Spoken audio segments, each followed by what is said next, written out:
Inuna sa pagdinig ng House Committee on Justice ang hindi umano tumutugmang bank transactions si Vice President Sara Duterte sa kanyang idineklarang Statement of Assets, Liabilities and Net Worth o SALN.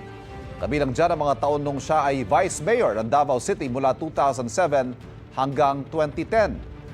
Batay sa report ng Anti-Money Laundering Council, sa unang taon niya sa public office, nagdeklara si Duterte ng net worth na mahigit 7 million pesos.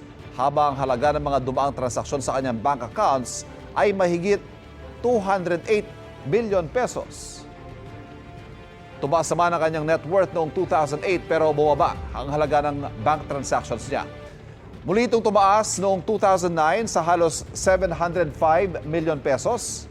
Ang idineklarang net worth noon ni Duterte halos 19 million pesos. Ito rin ang pinakamalaking halaga ng mga transaksyon batay sa report ng AMLAC.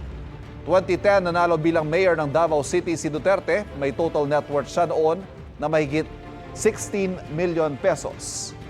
Mahigit 648 million pesos naman ang halaga ng bank transactions sa kanyang account.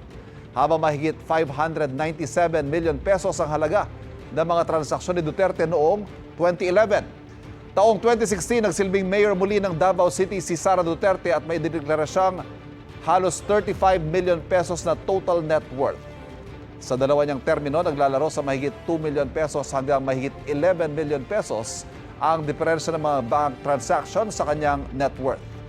Mula naman 2022 hanggang 2024, Vice-Presidente na si Duterte, mas mababa ang halaga ng mga transaksyon kumpara sa kanyang idineklarang net worth. Noong 2025 hanggang ngayong 2026, wala pang nakalistang net worth ang Vice sa report ng AMLAC.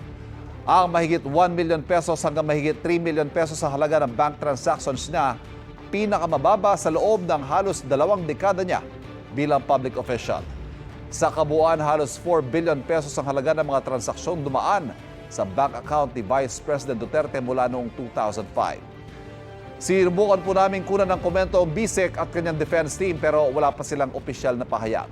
Gayunman, nag-monitor daw ang kanyang kampo sa impeachment proceedings kahapon.